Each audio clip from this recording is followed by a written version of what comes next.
Here we have a spreadsheet which is a markbook for a teacher, and as you can see we've got the names of pupils, subject names and their exam results that they might have had in a test. We've got space here also for things we're going to calculate. We'll come back to that in a second video, but first of all I want to change the look of the spreadsheet. I want to make Mr. Steadman's markbook a title which spans across the top of the whole table.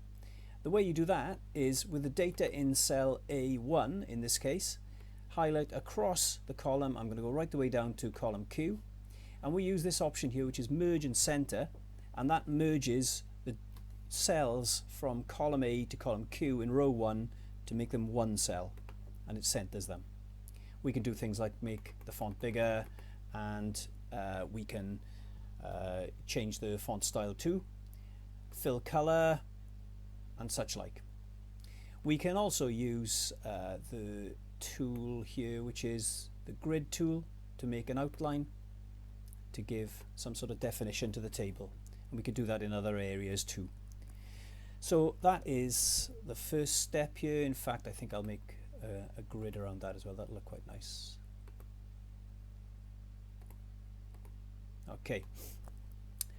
Okay, the next thing, some of the columns aren't wide enough. As you can see, we've got some headings that are cut off there.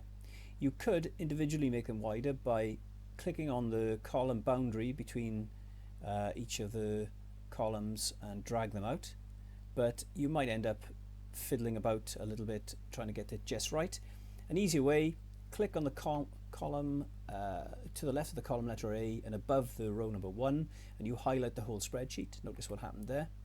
Yes, it highlights all of it, and choose any column letter and double click on the boundary, and it automatically makes all the columns wide enough. It works the same way for row numbers 2. Okay, so then we've got school fund here, which is an amount of money. We want to change that so there's pounds in there. Now I don't type in pounds, but highlight the data, and there's a couple of ways of putting the pound sign in. You can either click on the currency button if it's set up to the right currency amount, currency unit I should say, or you can use the general tab here and currency. You can see it is set up for pounds. That's another way of doing it, or more control of what you do for the whole cells is right click and format cells, and in here then you can change it to currency, change the number of decimal places. In this case it's whole pounds, so I'm going to leave it like that.